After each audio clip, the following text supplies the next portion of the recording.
जी दोस्तों नमस्कार। ये प्रमोद जी हैं। ये गाना 5 दिन पहले गइले रहनी है मुर्गी आरा के हिया।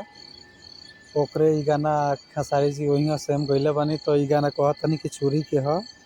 चोरी के इल्ज़ाम लागता। रउआ लगन निखिल ऑफिशियल में पहली बार बानी तो लाइक और सब्सक्राइब कर दी, शेयर कर दी और ऐसा वीडियो मिली रउआ लन के।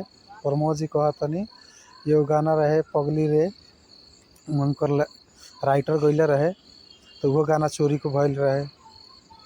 और प्रमोद जी कहते हैं 2 आदमी खातिर हम लाइव आए रहनी, बाकी केहू खातिर ना। मतलब ये गाना चोरी दोनों आदमी यादो हो, फिर भी यादो एक साथ नहीं जमत लोग में। दोसर मजा तो लेबे करी ना। ऐसे अच्छा बा कि दोनों यादव बा लोग तो यादव अच्छा से रही लोग। और ये बता दें कि लाइव में ही पटना में बात हुआ, पटना छोड़ के कि हम भागल ना रहनी, पटने में रहनी। ऐसा कुछ नहीं कि अपन भाईचारा निभावे के चाहिए। फिर भी कहतनी कि लेखक नहीं के तो हम लेखक देतनी, फेसबुकिया के लेखक न हुआ सब। अच्छा बा कि केहू के दिल्ली लेके चल जा तो केहू के हमरा के घरे लेके जा, ऐसे बोलते हैं राशन पानी की व्यवस्था हुई। अरे यादव वाला यादव दोनों जने मिल के अच्छा से सपोर्ट कर लगन ताकि दोनों आदमी का नाम होगा। यार मुर्गी आरा के ही है, यही पर विवाद चलता।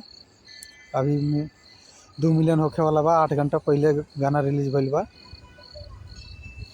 ये लाइव बाटे तस्वीर। हमारे चैनल के एक बार लाइक और सब्सक्राइब कर दी। पहली बार बनी लगन तो लाइक सब्सक्राइब कर दिलन जरूर।